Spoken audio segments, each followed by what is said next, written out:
Wake up, Jacob. It is me, IP. And if you're new to the tribe, like, share, subscribe. Just wanted to come in and talk to you guys a little bit about real wealth. Now, first thing I want to mention to you is that, I got my Berkey in. I got it in a little while back, but I had a stockpile of water, so I hadn't used it yet. But I'm going to go ahead and open it up and start to use it so I can have some good, fresh, clean, pure water. But I wanted to talk to you guys about real wealth. And real wealth, real riches, it starts with the relationship of the Most High God of Abraham, Isaac, and Jacob. That's where it starts. Okay, then you have other wealth. And sometimes that wealth isn't defined the same way other people define the wealth. Obviously, a lot of people, they look at money, they look at the dollar, and a lot of those to them equals real wealth. Now, I personally, I look at real wealth a few ways. Like, one, I look at real wealth like precious metal. I call it God's money, right? Because it has been a store of value for the past 5,000 years.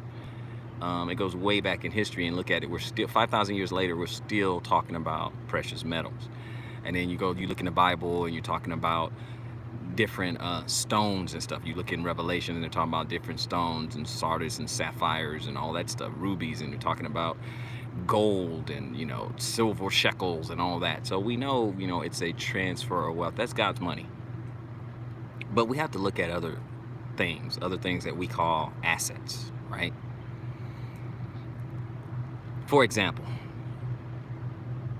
when you talk about inheritance and things like that, a lot of time it involves land. So land is real wealth biblically, land.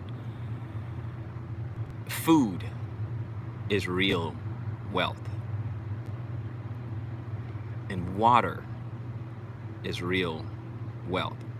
See, things like that is real wealth because when we go after the money, whether it's stocks, whether it's other cash flows, whether it's crypto, or whether any of those things, I mean, including the gold and the silver and things like that, anything, or the dollar, the almighty dollar, which is not so mighty these days, it buys less and less and less.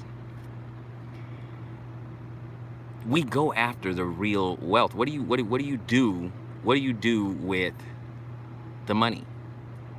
You go buy the real wealth. Now, I understand that people buy some sort of doodad, some junk stuff. They'll go get the flat screen, which is not wealth, and they'll go get the new car, which is not wealth, and they'll do those types of things. That's not wealth. Oh, you'll go on vacation or something. That's not wealth. But when the chips are down, and let's say you have a little bit of money, what are you gonna go buy? Real wealth. You want water, you want food, you want shelter, and you want a lot of it. And when those things are scarce and hard to come by, people will pay anything to get it. When something like the almighty dollar crashes or something, people will roll up in wheelbarrows full of money,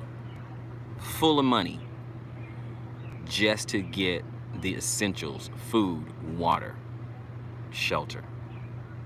People pay anything for it. Why? Because it's real wealth. So you can go after these other assets, but understand the reason that you're getting it, the reason why you are getting it, what you're going to ultimately spend it on is the real wealth. If a man has land, food, children, and most importantly, the Most High God of Abraham, Isaac, and Jacob, he has real wealth. So those are my thoughts. You let me know what your thoughts are. Put it in the comment section below. Do me a quick favor, like, share, subscribe, hit the notification bell, and I'm gonna see you guys on the next one. Israelite Prepper.